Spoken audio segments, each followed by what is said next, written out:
E agora a análise da atualidade com a chefe de redação da Renascença, Eunice Lourenço. Boa tarde, Eunice. Olá, obrigado boa tarde. por estar aqui no programa Eclésia. A atualidade dominada hoje pela discussão parlamentar em torno da questão da eutanásia, em torno do referendo que foi sobre o qual foram recolhidas assinaturas no país inteiro, e há agora esta discussão a nível parlamentar, percebendo-se ou tentando-se perceber a intenção dos partidos para uma votação que ocorrerá amanhã. Sim, hoje, esta quinta-feira, é o debate dessa iniciativa popular de referendo, que é uma possibilidade que a Constituição dá, que é, mesmo quando nenhum partido entende que deve propor um referendo sobre um determinado tema, os eleitores podem propô-lo, é preciso recolher assinaturas. Neste caso foram recolhidas mais do que necessário, foram entregues 95.000 assinaturas, o que é sempre também bom acontecer para o caso de algumas assinaturas não serem válidas. Foi uma iniciativa promovida sobretudo pela Federação Portuguesa pela Vida e que foi promovida ali já no limite antes da pandemia tomar um bocadinho conta da vida das pessoas e da atualidade. Ainda assim foi possível recolher essas assinaturas que foram entregues. Depois é preciso que o Parlamento pegue nessa iniciativa e faça o que tecnicamente é um projeto de resolução que será debatido e votado. As posições dos partidos são conhecidas, ou seja, os partidos da esquerda vão votar contra, o CDS e o Chega vão votar a favor, o PSD dá liberdade de voto, daí que seja muito previsível que não vá avante este pedido de referendo, que só será votado na sexta-feira, é debatido hoje, votado amanhã.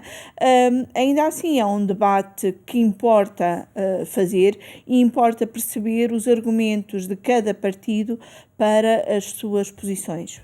Por exemplo, no caso do PCP, que irá votar contra, o PCP é contra a eutanásia e votou contra a eutanásia, mas o que alega é que é uma questão de coerência ser contra o referendo, porque o PCP tem um entendimento geralmente contra referendos, esteve contra os referendos nacionais que já se realizaram e, além disso, entende que esta não deve ser uma questão referendável, é uma questão de princípio para o PCP.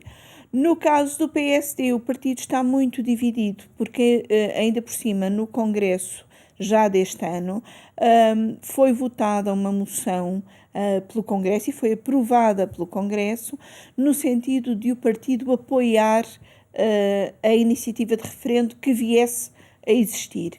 O que acontece é que a direção do partido não é, e sobretudo Rui Rio, não é favorável ao referendo. Aliás, Rui Rio é a favor da eutanásia, é um dos subscritores do manifesto inicial pela legalização da eutanásia que deu início a todo este processo e, portanto, a direção do partido decidiu dar liberdade de voto aos seus deputados para votarem como entenderem. Há deputados que entendem que com isso a própria direção do partido está a desrespeitar aquilo que foi decidido em Congresso. Entretanto, os bispos também já manifestaram a sua preocupação por toda esta discussão a ocorrer no Estado que vivemos, com uma preocupação atroz pela situação em lares e sobre aqueles que estão numa situação de vida mais frágil.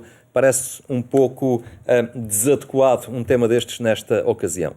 Eu acho que sim, que parece bastante desadequado e dá um sinal de desvalorização da vida que, sobretudo, ainda por cima com esta situação de pandemia que estamos a viver nos lares e em que com esta doença da Covid-19 têm sido sobretudo os mais velhos a ter taxas de mortalidade mais elevadas, acentua essa fragilidade dos mais velhos, dos mais frágeis, e isso acaba por ter um reflexo muito pesado no sentimento de fragilidade que todos aqueles que já ou pela idade, ou pelas doenças, ou pelo isolamento que estão a viver, já se sentem tão desprotegidos. Os bispos tiveram também aqui uma evolução na sua posição. O princípio da Igreja foi sempre que a vida não se referenda, mas quando se tornou claro que o referendo era a única forma de parar ou travar este processo legislativo, os bispos então colocaram-se ao lado do referendo. E a Conferência Episcopal tomou posição assertiva sobre o referendo. Não sendo aprovado o referendo, como tudo indica que não será.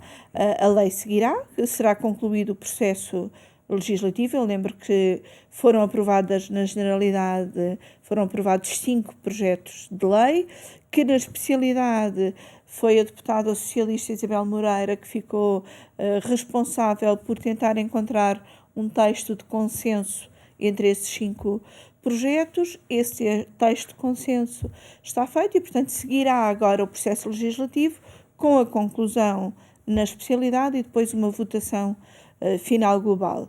Quando acontecer essa votação final global, seguirá para o Presidente da República, que tem 3 opções: ou promulgar simplesmente, ou vetar com veto político, e nesse caso o Parlamento depois pode reconfirmar a votação e o Presidente será obrigado a promulgar, ou enviar para o Tribunal Constitucional, que tem sido um instrumento muito pouco usado pelo atual Presidente. A questão do referendo. Portugal tem uma tradição muito frágil, ou seja, quase irrisória em termos de realização de referendos. Há países que recorrem à figura do referendo de forma muito frequente, e Portugal não. Aconteceu no tema do aborto. Sim, aconteceu no aborto e na regionalização. E não foram referendos muito participados.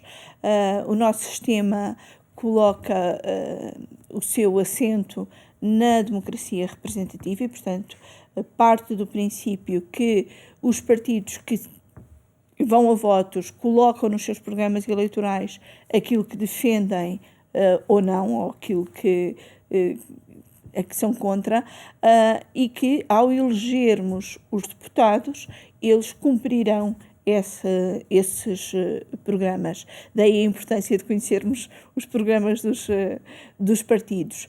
Um dos argumentos dos defensores do referendo, no caso da legalização da eutanásia, é precisamente o facto de os 2 maiores partidos, e portanto os partidos que estão representados de forma maioritária no Parlamento, PS e PSD, não terem colocado a eutanásia nos seus programas, nem a favor, nem contra, e que, portanto, não tendo sido um assunto que foi a votos, deve ir a votos pelo referendo. De facto, há muitos países que têm uma tradição referendária muito forte. Por exemplo, a Suíça faz referendos a miúdo e sobre variedíssimas coisas. Eu penso que a tradição referendária, por um lado, exige que seja uma democracia muito participada.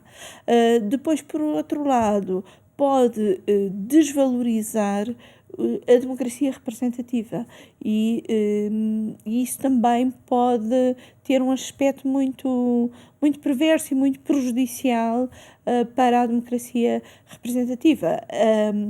O entendimento em Portugal é que o referendo é um instrumento que sim, que existe na nossa Constituição e existe há pouco mais de 20 anos, ou seja, não é e não está na Constituição inicial da democracia, mas existe para questões relevantes e relevantes para o todo nacional. Depois, claro, também esta parecia ser uma delas.